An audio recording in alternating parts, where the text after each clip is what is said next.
Enfin, si, oui. Si, il y a les melons. Ah, on n'oublie pas les melons. Mais dès que le soleil se cache, ça pèle. Hein. Alors, à votre avis, nous, comme substrat, on va utiliser quoi? À votre avis, qu'est-ce que j'aime le plus?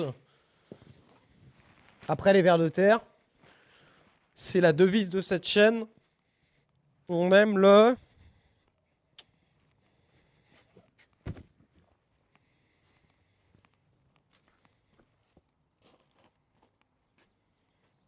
Merci. Compost. Ah oui, on aime les rillettes, oui. Oui, ça c'est possible aussi.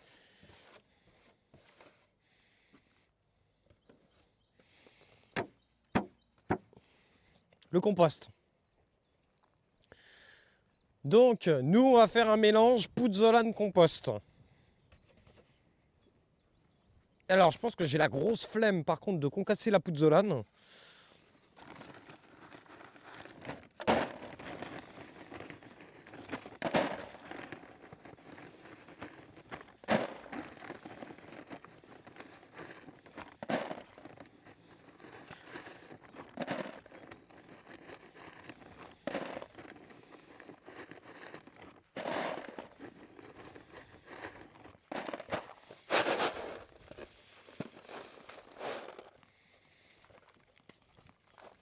Alors, la première étape que je fais tout le temps, c'est de mettre plutôt les gros cailloux au fond du pot.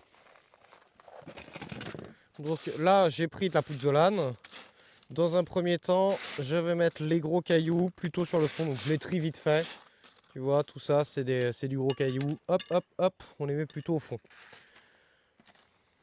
Je peux faire un premier tri comme ça.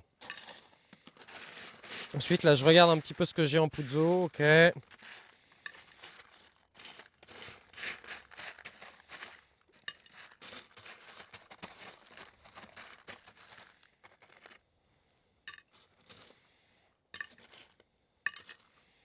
Ah ouais, non, mais c'est ce que je vais faire après, là. C'est pour ça que je me dépêche de faire le bonsaï. Après, on se met au chaud à l'intérieur.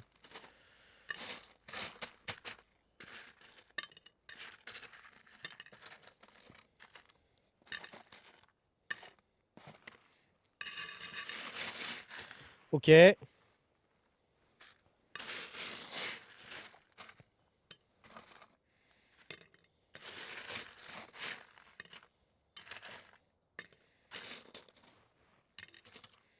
Je garde que les petits morceaux, on va dire.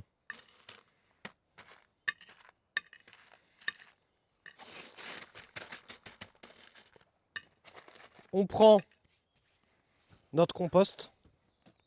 Parce que bah au moins moi je suis sûr que c'est un compost. En plus il est mi-terre sableuse, enfin il est bien quoi. Ah bah c'est clair, hein, c'est clair. Je vais faire deux poignées de compost. Hop, je mélange ça à ma puzzolane.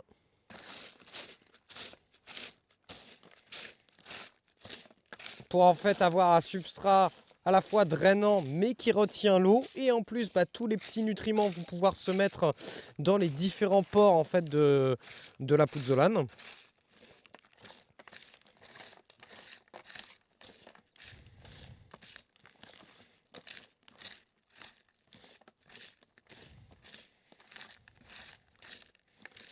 Exactement, mi-terre sableuse, mi-compost et remis-terre sableuse derrière. Une fois qu'on a bien mélangé, on va commencer à mettre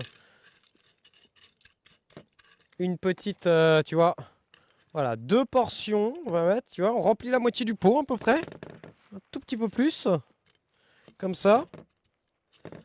Donc là, on a un substrat qui est à la fois très drainant et qui retient l'humidité.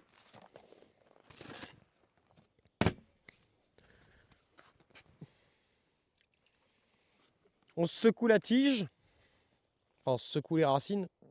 Oh merde. Et là, on va positionner notre arbre. Donc là, bah, l'avantage, c'est que vu qu'on lui a enlevé plein de racines, on n'a pas besoin.